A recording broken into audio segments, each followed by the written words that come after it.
शांति। आज का दिन बाबा के सभी बच्चे सारे विश्व में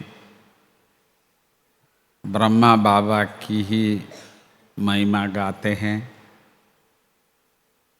और बाबा का चित्र सबके दिल दिमाग के अंदर आज सारा दिन चलता रहेगा। वैसे जनवरी मास के लिए हम सोचते हैं स्मृति दिवस का और अव्यक्त बनने की अभ्यास हम सभी करते हैं।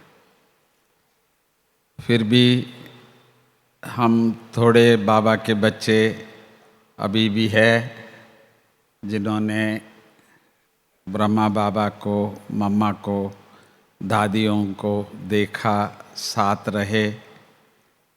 तो मेरा भी 1960 से 69 तक बाबा के साथ और मम्मा के साथ 60 से 65 तक बचपन के दिन, जिसको हम कहते हैं बुलाना देना, तो वो मैं आपको अपने जो मुख्य जो मुझे अपना जीवन में परिवर्तन लाया तो वो मैं बताना चाहता हूँ, क्योंकि हर एक के अनुभव अत्यंत विशेष है। आज भी जब निर्भय भाई जी भी सुनाते हैं तो हम लोग ऐसे सुनते हैं जैसे हमने ऐसा अनुभव नहीं किया जो आपने किया, ऐसा महसूस होता है। तो अभी आप सब ने ब्रिजमोहन भाई का भी सुना, तो वो भी एक अनोखा और अलौकिक ही है। मेरा अनुभव बेंगलुरु में जब मैं 3 दिन का कोर्स, समझो 3 चित्रों की एक्सप्लेनेशन दिया गया, त्रिमूर्ति, गोला और सृष्टि, ये कल्प वृक्ष, यही चित्र था, दूसरा कुछ नहीं। तो उसके बाद मुझे ये बताया गया कि मुरली, तो मैंने कहा मुरली ये क्या होता है? तो उन्होंने बताया कि भाई ब्रह्मा द्वारा स्वयं शिव बाबा आकर के हम सबको सत्य ज्ञान सुना रहे हैं। वो भी मैंने थोड़ा सुना तो मुझे भी कुछ ऐसा आकर्षण हुआ। तो वो भी बाबा का कमाल है, क्योंकि आप सभी बच्चों को देख के भी आता है कि आप नहीं आए हैं, बाबा ने आप सबको यहाँ ले आए हैं। मेरा भी वो पहली अनुभव ही ऐसा रहा। तो शिव बाबा ने बेंगलुरु से आबू में ले आए, तो उसी ने लाया। हम सोच भी नहीं सकते हैं कि भाई माउंट आबू जाना है। कई लोग सोचते भी है, पहुंच नहीं पाते हैं। तो जब मैं यहाँ इसी भाव से आया कि मुझे देखना है स्वयं भगवान शिव जिस तन में आया है, तो हम इतना दूर बैठ के क्या कर रहे हैं? मंदिर में जाने के अलावा और तो कुछ नहीं कर रहे हैं। तो उसी आशा से मैं यहाँ आया। पर आने के पहले मुझे दादियों ने बहुत कुछ बाबा के जीवन के बारे में बताया था। जहाँ तक मैंने सुना था कि बाबा उस समय के ऐसे डायमंड मर्चेंट थे जो भारत के सभी राजा महाराजाओं के साथ उनका कनेक्शन था। उदयपुर का तो आपने भी कई बार सुना होगा, जो राजा कहते थे कि भगवान ने गलती से हमको राजा बनाया, परंतु जो राजाई का जो संस्कार है वो आप में ज़्यादा है। बाबा को अपने पास में बिठाते थे।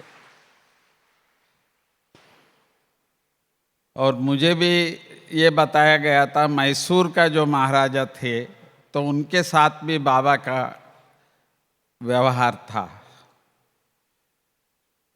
तो भारत के अलावा विदेश में भी एक बार दादियाँ गए थे, तो वहाँ की रानी के गले में जो हार था तो वो भी बाबा के द्वारा लिया गया, तो ऐसा बताया गया हमको। तो आप समझ सकते हैं इस समय का बिलियनियर्स तो कुछ भी नहीं है, तो बाबा उतने बड़े व्यापारी थे। तो कभी कभी निर्मल शांता दादी वगैरह बताते थे, तो जैसे हम सब बच्चे गांव के थे तो वो हम गोली में खेलते थे पत्थर के, परंतु दादी कहती थी हम तो डायमंड्स के इससे खेलते थे। तो आप समझ सकते हैं कि बाबा उस समय पर कैसे थे, क्या थे। ये सब मैं सुना हुआ था, तो मैंने सोचा कि ऐसे महान हस्ती को बाबा ने लिया है तो उसका दर्शन ज़रूर करना चाहिए। तो बाबा को मैंने देखते हुए मुझे ऐसा लगा, जो हम गांव में रामायण हर साल खेती के बाद 3 मास हम लोग वहाँ पढ़ते थे, सुनते थे। तो राम का वर्णन जैसे आज सारे भारतवर्ष में राम की महिमा है, अजानुबाहु है, पुरुषोत्तम है, तो ये जो भी वर्णन था, तो जैसे बाबा को मैंने देखा, उनकी जो इस कलयुग के अंतिम जन्म में भी जो बाबा ने जो रथ लिया है, तो मुझे जैसे वो सारी बातें मेरे बुद्धि में आई और बाबा को देखते ही ऐसा लगा कि मैं जैसे वर्णन है शास्त्रों में लक्ष्मी नारायण का और राम का, तो वो स्वरूप जैसे मुझे पहले साक्षात्कार जैसे बाबा ने कराया था। और उसको देखने के बाद बाबा का जो स्वागत था हमारे साथ, तो हम तो साउथ में सन्यासियों से, महंतों से, गुरुओं से ऐसे सो कर के उनका स्वागत करते थे, पर बाबा पहले से ही हाथ फैला करके आओ बच्चे जो कहने की जो सीन है, वो भी एक अनोखा था। तो जैसे आज भी हम कहते हैं प्रजापिता ब्रह्मा, तो ब्रह्मा बाबा जो है वो केवल हम सब बच्चों के नहीं, सारे विश्व के मानव कुल के वो पिता है। उस प्रकार का मैं कहाँ साउथ के, और बाबा आप जानते हैं पाकिस्तान कराची से आकर के माउंट आबू में है, पर ऐसे बाबा ने गले लगाए जैसे अपने बच्चे हैं। तो हर प्रकार से बाबा हमसे पूछते थे क्या करते हो बच्चे, फिर बाबा हम लोगों को गाइड करते थे। तो मैंने ये भी देखा था कि बाबा का अनुभव जीवन का इतना है, जो कोई भी बच्चा बाबा के सामने जाते थे तो वो भी यही कह के आता कि मैं मेरा बाबा से मिल के आया। तो आप जानते हो इस दुनिया में तो ऐसा कभी होता नहीं कि जो बच्चा दूसरा किसी को मेरा बाप माने एक जन्म में, परंतु हमारा अनुभव उस समय यही रहा कि यही हमारा बाप है। और अंत तक भी बाबा जैसे बच्चों को हाथ पकड़ के, कई बार कईयों ने सुनाया होगा आपको, मधुबन में लेके सब कुछ दिखाते थे बाबा, जैसे अपने बच्चों को, सगे बच्चों को जो दिखाते हैं उस प्रकार। तो जैसे जो बच्चा बाबा से मिलते थे उनको ऐसा ही लगता था कि भाई जैसे बाबा हमारा है। परंतु मेरा जो अनुभव जो सुना था बाबा के बारे में और जिस तरह से बाबा से मिला, तो ऐसे पितामह जैसे मल्टी बिलियनर उस समय के थे, जो इतना साधारण रूप से, सामान्य रूप से जो दिखाई दिया। तो पहला लेसन हमको बाबा से यही मिला। तो भले मैं उस समय पर इंजीनियर था तो बड़ा स्वप्न देखता था, क्योंकि मैं विदेशियों के साथ काम करता था उस समय पर। तो बड़े बड़े स्वप्न देखते थे इस दुनिया में हम क्या बनेंगे, क्या करेंगे। पर जो ऑलरेडी ऐसे थे और जो उस समय पर मैंने बाबा की जो एक साधारण रूप जो देखा, क्योंकि आज सुबह भी बाबा के पास होके आया हूँ ऊपर से, तो वही कमरा, वही कटिया, और किस तरह से बाबा बहुत सिंपल नीचे बैठ के हम बच्चों से मिलते थे, तो वो सीन अभी भी याद आया। तो जीवन का पहला लक्ष्य बाबा को देखते ये हुआ, तो भले आज हमारी संस्था बहुत बड़ा है, विश्व संस्था है, और कभी कभी कहते हैं Brahma Kumari are the richest one, ऐसे बोला जाता है, क्योंकि जिनको लाखों बच्चे हो तो वो तो रिचेस्ट है ही।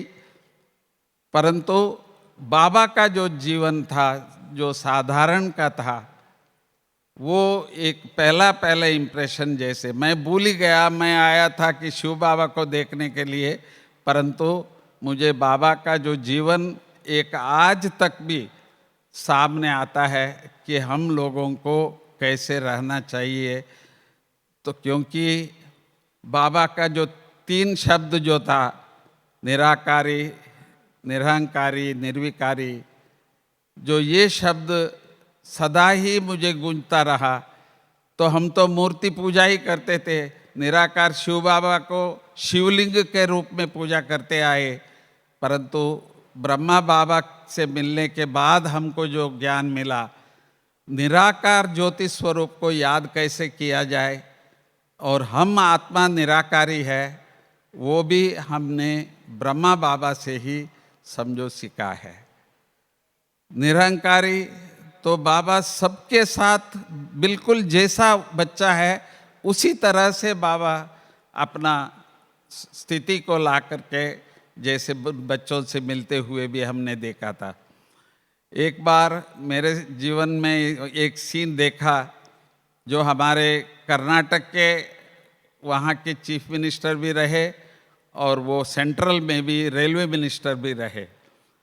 तो इनको बहुत बार हमको, हमारा दिल था कि भाई इनको बाबा से मिलाने लाए, पर समस्या ये है, तो वो कभी किसी को सामने झुके वो किसी ने नहीं देखा। महाराजा के सामने भी वो कभी झुकते नहीं थे, सबको मालूम था। तो मैं बाबा के सामने ले तो आया, तो वो तो क्या करेंगे मालूम नहीं, तो उनको तो एक कुर्सी दिया। तो बाबा मिलने आए हिस्ट्री हॉल में, आप जानते हैं।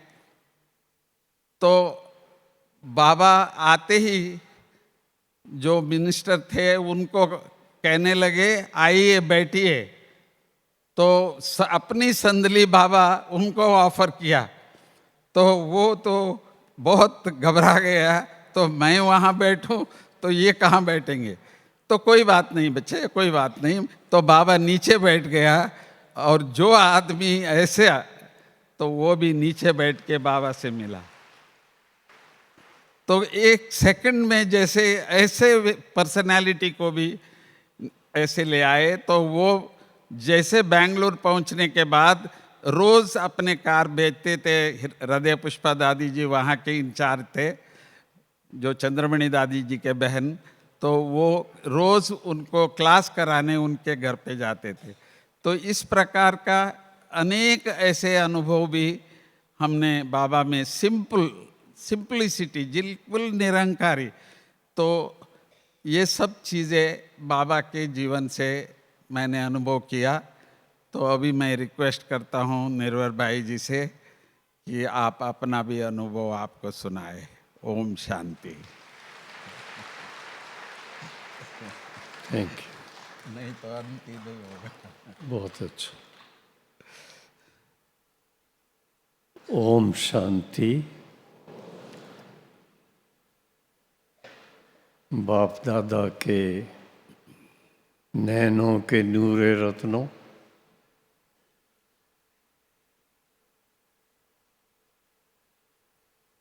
विशेष रूप से गुजरात के भाई और बहनें, लेकिन बाबा की विशेष स्मृति दिवस की सभा है, तो चारों तरफ के भाई बहनें जो भी यहाँ पधारे हैं, सभी का आज विशेष दिन पर हार्दिक स्वागत है।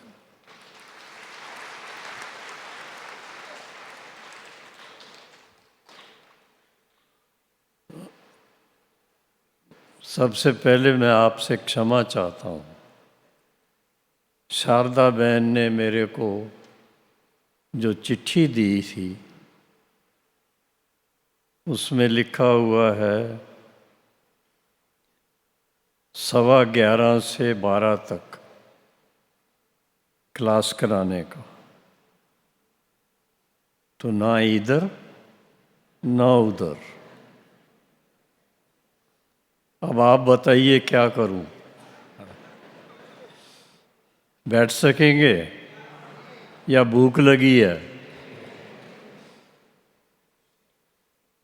क्योंकि गुजरात के भाई बहनों को ऊपर जाने के लिए मना किया हुआ था, तो मैंने सोचा आज गुजरात का क्लास कराना है तो मैं भी नहीं जाऊंगा ऊपर।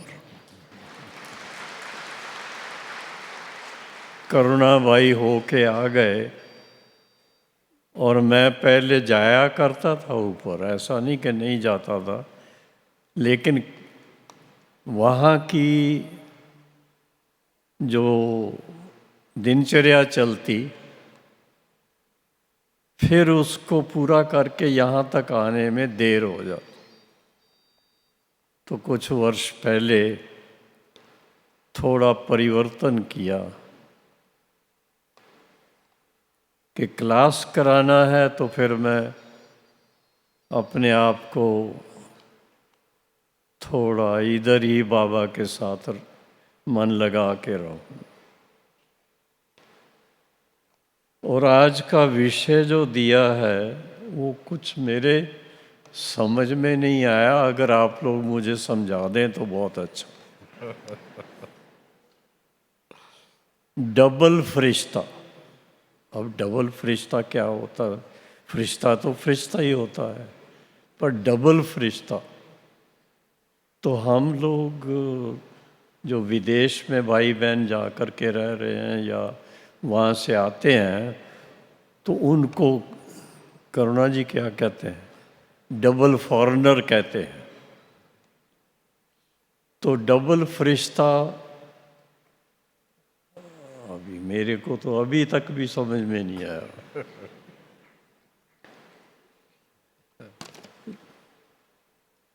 डबल फरिश्ता स्थिति के लिए अभी देखना, डबल फरिश्ता उस स्थिति के लिए जो शब्द हैं निमित्त, निर्माण और निर्मल वाणी। आप लोगों ने पता नहीं नोट किया है कभी या नहीं, ये वास्तव में प्रकाशमणि दादी जी के शब्द हैं। तो मैंने विचार किया कि बाबा लास्ट में क्या मैसेज दे गए अंत में, वो करुणा भाई ने अभी सुनाया आपको। निराकारी, निरहंकारी, निर्विकारी, निरहंकारी।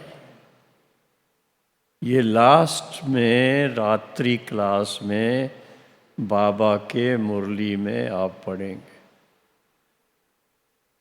18 जनवरी 1969 की जो मुरली सुबह को नहीं चली थी, शाम को बाबा ने मुरली चलाई, और जिसके बाद बाबा ने कहा अच्छा बच्चों से विदाई।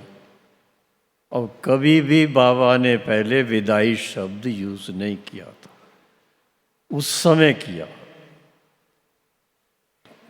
किसी के समझ में नहीं आया कि बाबा ने विदाई क्यों कहा।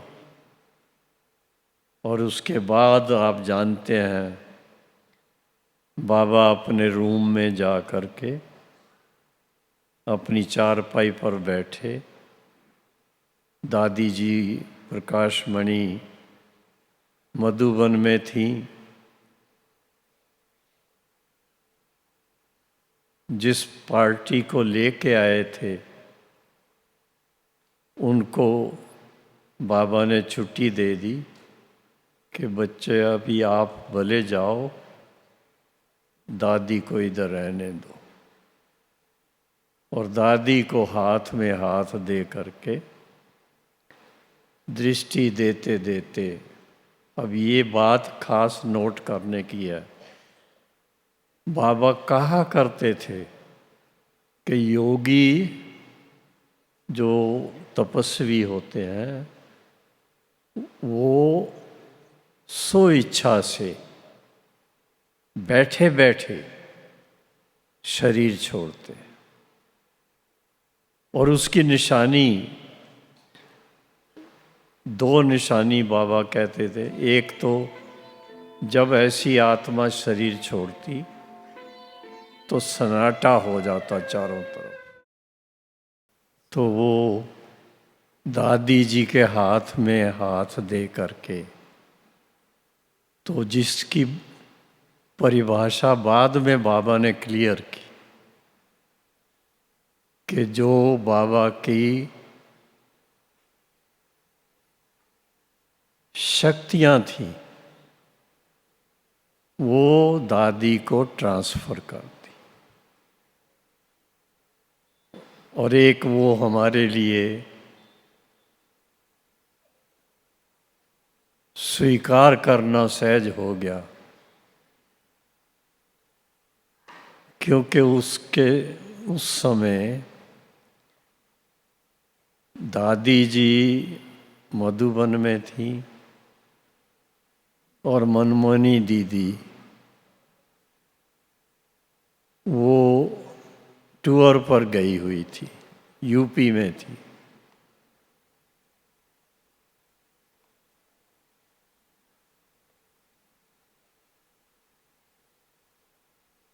तो दादी जी ने दीदी के आने तक इंतज़ार भी किया और फिर बाद में दादी और दीदी की ऐसे जोड़ी बन गई जैसे एक कॉइन के दो साइड हो। दीदी का पार्ट अपना, दादी का पार्ट अपना। तो ये बात कभी कभी ख्याल में आती है कि भगवान की कारोबार को समझना, उसके लिए बहुत दिव्य बुद्धि चाहिए। एक छोटा सा अनुभव, मेरा ज्ञान में आने के पहले पहले दिनों की बात है।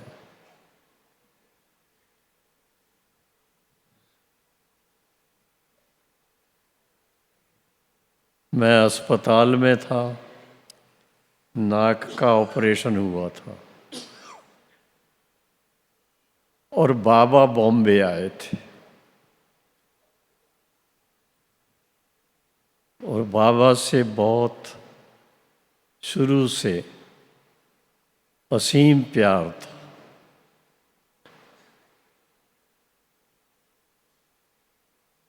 तो बाबा को फ़ोन करके बोला, मैं हॉस्पिटल से आ नहीं सकता, क्या आप आ सकते हैं? तो बाबा ने का रमेश से पूछेंगे और फिर आपको बता देंगे। और आप सोचिए, जैसे करुणा भाई सुना रहे थे, तो बाबा का फोन आया कि शाम को रमेश बच्चे के साथ बाबा तुमसे मिलने के लिए 6 बजे आएंगे।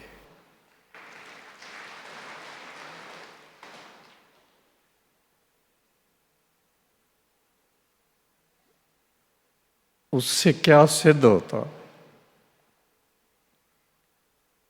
अपनेपन की जो महसूसता थी वो मल्टी मिलियन फोल्ड बढ़ गई। और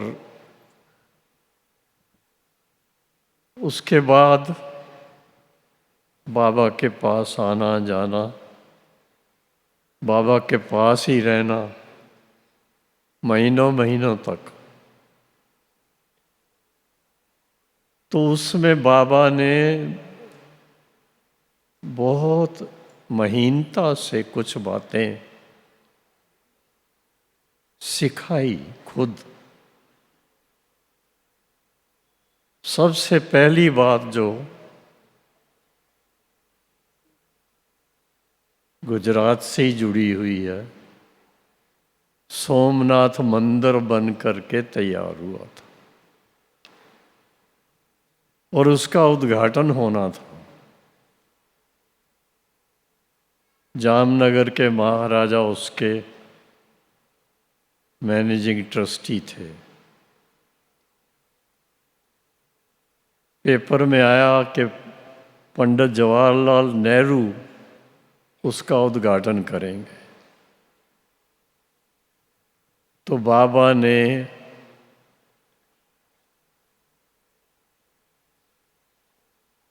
मुजात्मा से कहा, छुट्टी ले सकते हो? तो बाबा के इशारे को समझते हुए 1 सप्ताह की छुट्टी ली। तीर्थ यात्रा करने के लिए। लोग तो अभी राम मंदिर देखने जा रहे हैं और हम शिव बाबा के मंदिर के लिए आए थे। पंडित जी की सेवा के लिए बाबा ने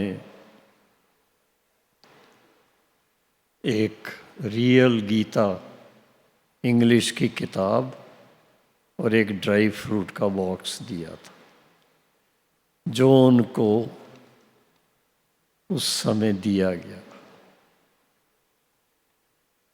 बाबा के नज़रों में हर एक बच्चे की भविष्य की जैसे तस्वीर सामने होती है। शुरू शुरू में बाबा की वाणी सुनते थे तो बाबा का हम बच्चों को इशारा मिलता था कि वाणी सुनने के बाद पहले कहीं सेवा करके आओ, कम से कम एक व्यक्ति को तो जागृत करो और उसके बाद आप नाश्ता करो।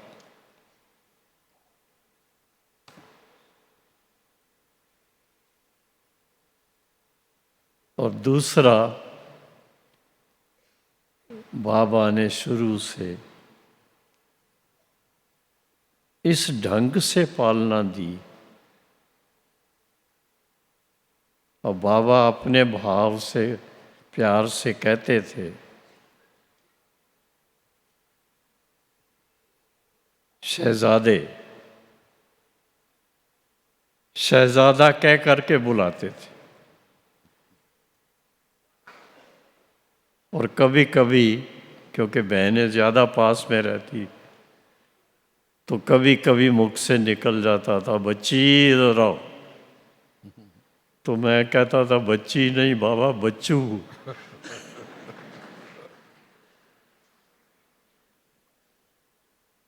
तो फिर बाबा कहते थे, बच्चे एक ही बात है।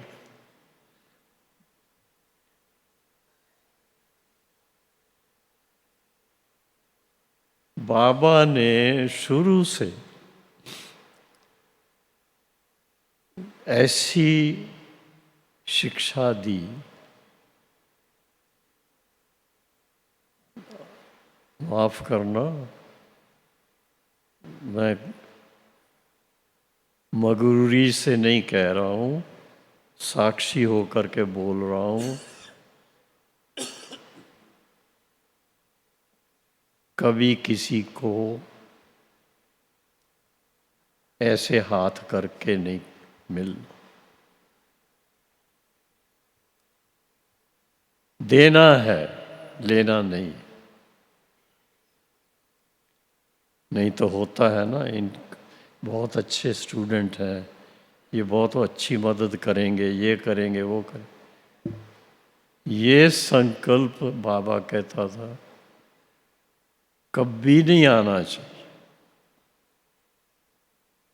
और आज दिन तक जो बाबा ने वरदान दिया, आज दिन तक बाबा की सेवा में आप देखते हो कई प्रोजेक्ट्स किए हैं, सब कुछ किए हैं, अपने भाई बहनों ने मिलजुल करके किए, पर किसी से मांगा कुछ नहीं।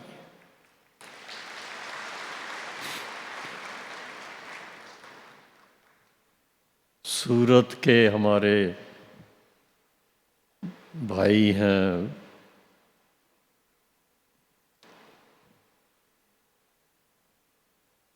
ट्रस्टी हैं हमारे हॉस्पिटल के भी, हैं? जीतू भाई मोदी ज्ञान सरोवर बनवाने के लिए वो निमित्त बने थे। और दादी जी ने उस समय सभी सेंटर्स के भाई बहनों को इशारा दिया कि ये प्रोजेक्ट है, कोई एक व्यक्ति के पैसे से नहीं बनना है, इसमें हर एक का सहयोग चाहिए।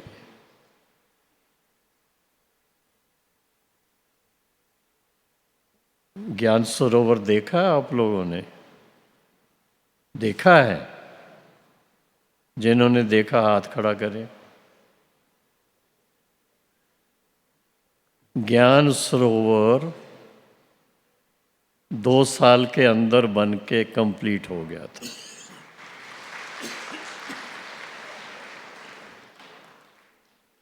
और उससे बहुत सेवा हुई, लेकिन किसी को पता नहीं कि कितना पैसा उसमें लगा।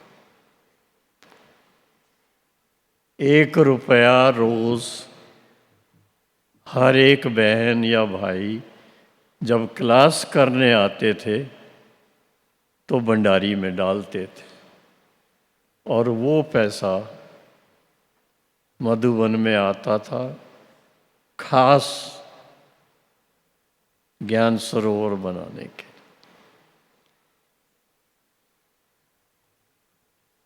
तो ज्ञान सरोवर जो बना, आप सोचिए सबसे ज्यादा नजदीक किसके है? अहमदाबाद के, गुजरात के। आर्किटेक्ट भी वहाँ का है, हिमांशु ठक्कर करके आर्किटेक्ट वहाँ के हैं, और उन्होंने सारा वो बनवाने में पहला उसका प्रोजेक्ट था।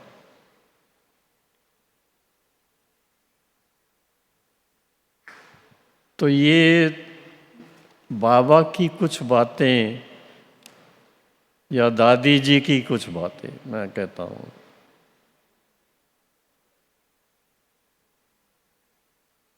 पर उसमें भी देखा गया कि बाबा हम बच्चों को, हमारे अंदर क्या है हमको पता नहीं, हम क्या कर सकते हैं इतना भी बुद्धि में नहीं आता। तो हम जो बाबा को पत्र लिखते थे, तो पत्र में अपनी अवस्था का लिखेंगे, मेडिटेशन के बारे में, कितने परसेंट 5 विकारों को जीता है, ये है वो है। तो बाबा जवाब देते थे, बच्चे ये सब तो ठीक है, और तुमने क्या किया? ऑल राउंड सर्विस करना सीखना आप। ऐसी ऐसी बातें बाबा लिखते थे, फिर सिखाया भी।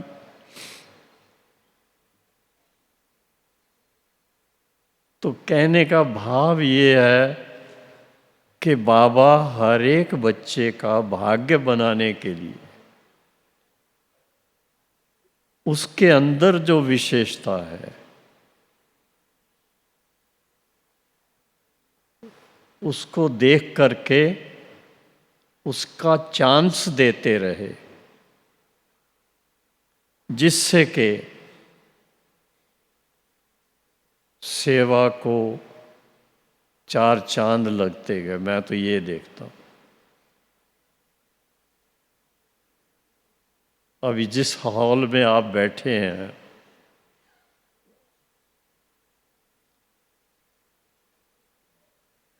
जब बना नहीं था, यहाँ टेंट लगा करके बाबा का प्रोग्राम हुआ था।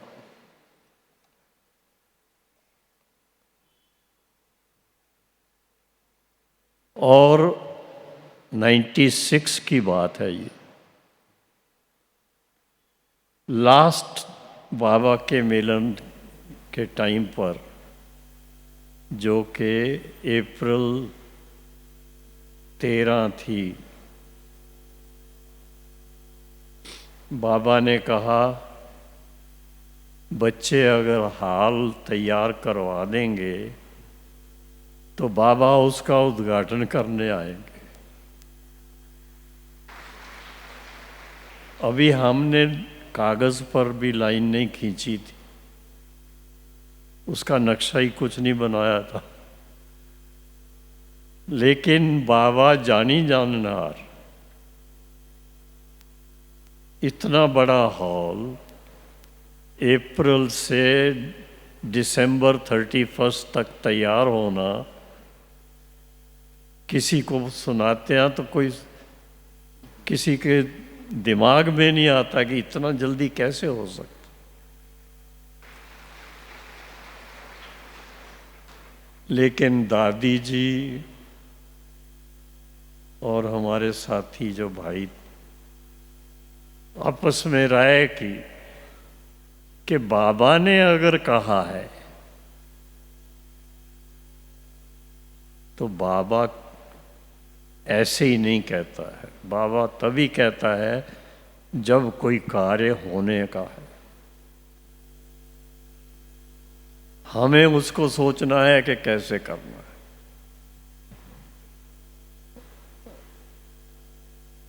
और एन टाइम पर तैयार हुआ ये हॉल। उसका नक्शा, उसकी तैयारी, और फिर गुजरात के ही भाई जिन्होंने ये आर्चिस बनाई,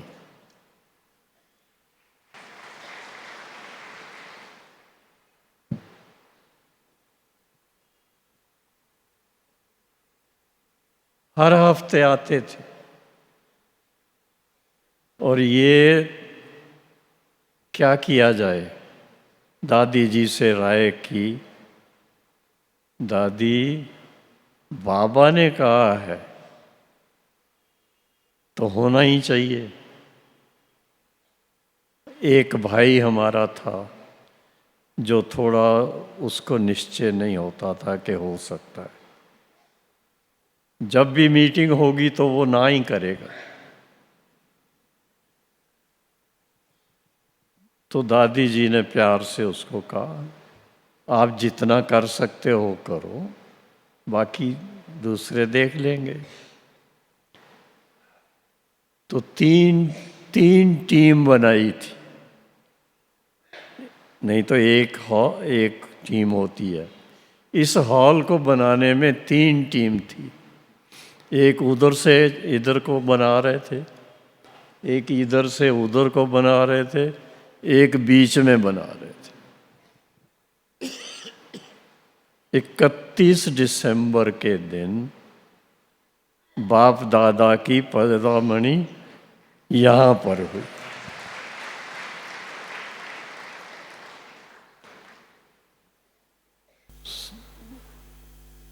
उसके अंदर ये ज़रूर है कि टीम की स्पिरिट चाहिए।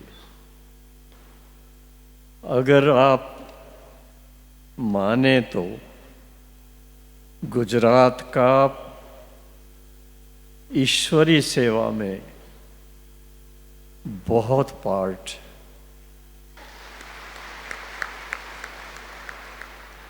नज़दीक होने के कारण पहले सेंटर नहीं थे गुजरात में। बाबा ने खास दादी जानकी को पूना से अहमदाबाद आकर के सेवा के लिए निमित्त बनाया था, और दीदी भी उनके पास रहती थी।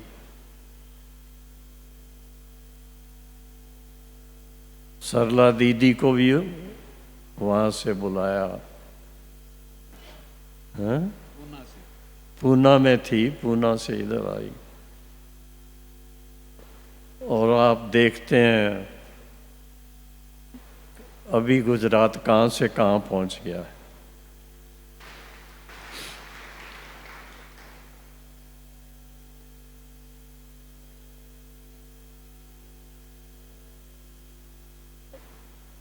अब मेरे पास में भोग रखा है, ट्रांस में मैं जाता नहीं।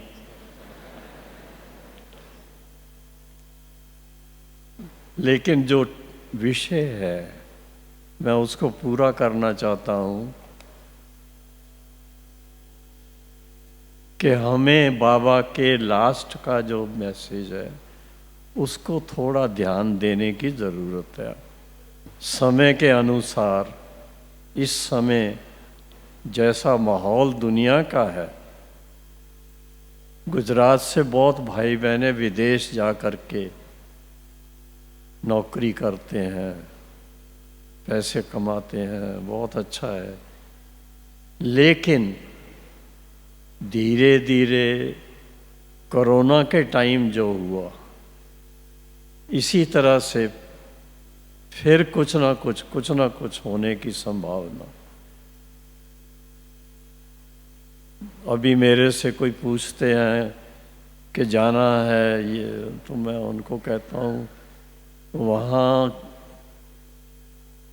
जा कर के फिर वापस आएंगे, इससे तो अच्छा है इधर ही कोई सेवा करो, जॉब ढूंढ लो। उधर जाने की अभी ज़्यादा चिंता मत करो। फिर भी कोई जाना चाहते हैं तो ठीक है, लेकिन समय ऐसा आ रहा है, बाबा के महावाक्य याद आते हैं कि जो बाहर गए हुए हैं भारतवासी, उनको सबको वापस भेजेंगे वहाँ से। ये ना सोचें कि अभी तो भारतवासी इंग्लैंड के प्राइम मिनिस्टर बन गए हैं, वो टेम्परेरी है सारा। तो इसलिए, और भारत को इस समय जो प्राइम मिनिस्टर मिले हैं गुजरात से हैं, मोदी जी। उन्होंने 10 साल के अंदर क्या किया है आप देखो।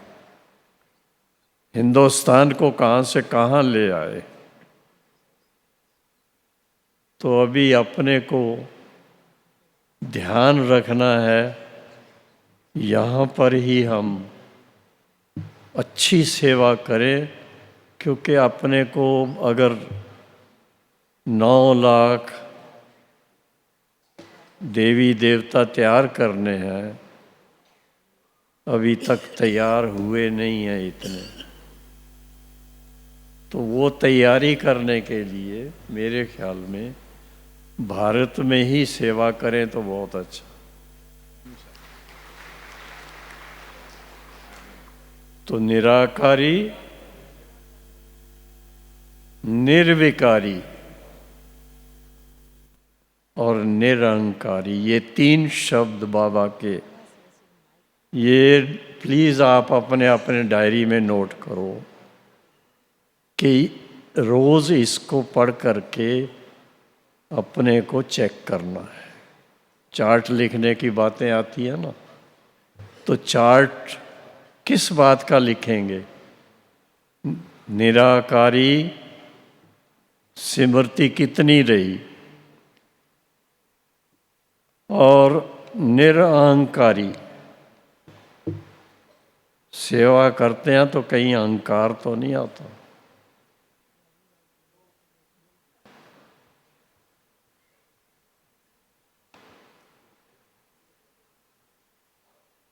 निराकारी, निर्विकारी, निरअहंकारी, अहंकार बिल्कुल नहीं चाहिए। बाबा की तरह, बाबा इतने बड़ी हस्ती होते हुए भी अपने आप को बहुत गुप्त रखते थे।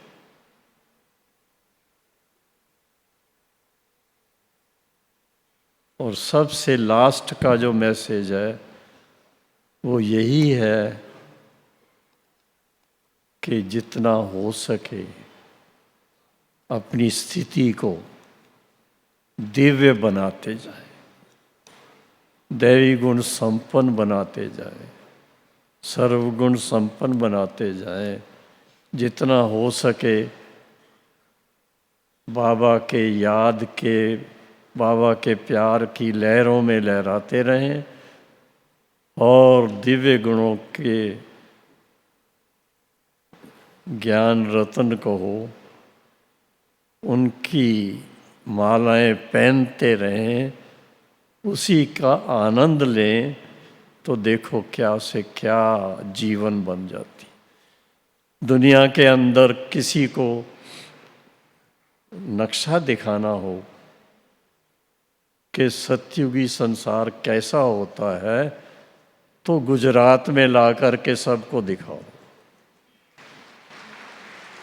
कि कैसे आपस में प्रेम से रहते हैं, कैसे एक दो के साथ मेल जोल होता है, कैसे मिल कर के पतंग भी उड़ाते हैं और खाते पीते भी साथ में हैं। कितनी अच्छी बात है। और जो रास गुजरात में करते हैं, ऐसी रास और कहीं नहीं होती है। ओम शांति।